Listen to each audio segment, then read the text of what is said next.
உள்ள எடுத்துருவோமா பாப்பா கேப்பா உள்ள பாப்பா உள்ள பாப்பா உள்ள வை நீ வா போ உள்ள போ வா வெளியே எடுத்துரும்.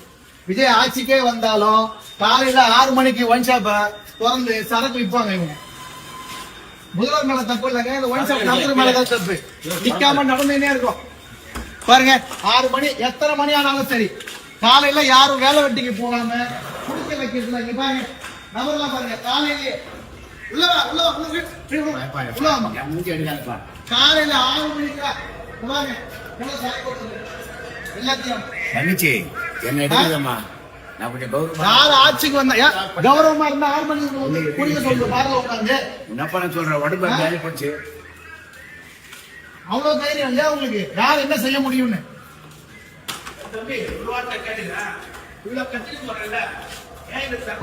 வணக்கம் மக்களே.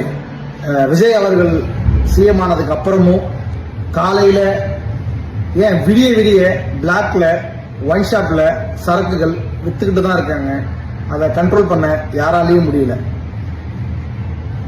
ஆட்சி மாறிடுச்சு, ஆனா காட்சிகள் மாறல, அப்படியே தான் இருக்கு. அது அவருக்கு தெரியாது, அதனாலதான் இது நடந்துட்டு இருக்கு. அவருக்கு தெரியற வரையும் இதை கொஞ்சம் ஷேர் பண்ணுங்க.